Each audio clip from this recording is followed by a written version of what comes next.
నేను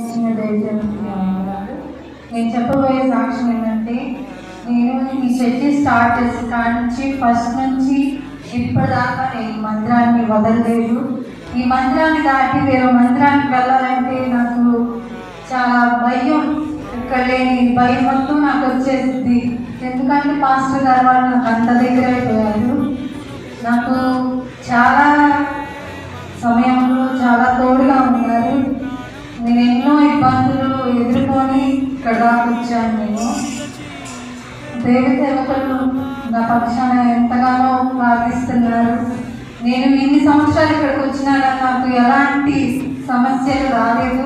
ఎందుకంటే వాళ్ళు చేసిన ప్రార్థన నాపై ఉంది కాబట్టి నేను ఇన్ని సంవత్సరాలు ఈ మందిరంలో ఉన్నాను. వీళ్ళ పక్షాన ఎంతగానో నమ్మకంగా ఉంటానని నేను చెప్తున్నాను.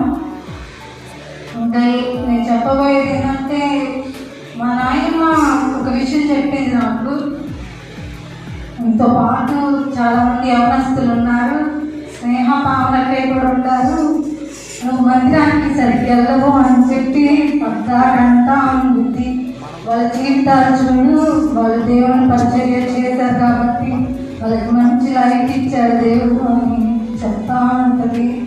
నేను ఇంకా అది అర్థం చేసుకొని ఈ 40 రోజులు నేను స్టార్ట్ చేసిన కాడి మందిరంలో ఏదో ఒక పరిచర్య చేయాలని నేను నమ్మకంగా ఉన్నాను. ఈ 40 రోజులు నేను మందిరంలో సేవ చేస్తాను కదండి. ఒక్కరోజు కూడా నేను మానుకోను. ఈ 40 రోజులు స్టార్ట్ అయిన కాడి నుంచి దేవుడి పరిచర్య చేస్తున్నాను కాబట్టి నాకు మా అమ్మ వాళ్ళు నన్ను 1 ఇయర్ చదివేయలేదు. ఆపేసి మా బాబాయ్ వాళ్ళు పంపించేశారు. నేను అప్పుడు ఎంతగానో బాధపడ్డాను. అందరూ చదువుకుంటున్నారు, చదువుకోండి ఎంతగానో అక్కడ ప్రార్థన చేసి వెళుతూనే ఉంటాను. ఎందుకని నా జీవితం ఎట్లా చేస్తున్నావు అని చాలా ఏడ్చాను. ఇంటికి వచ్చిన తర్వాత పాస్టర్ గారు వాళ్ళు 40 రోజులు పాస్టర్ అనగా ఏదైనా పరిచర్య చేయాలనుకుంటే చేయొద్దండి అని చెప్పారు.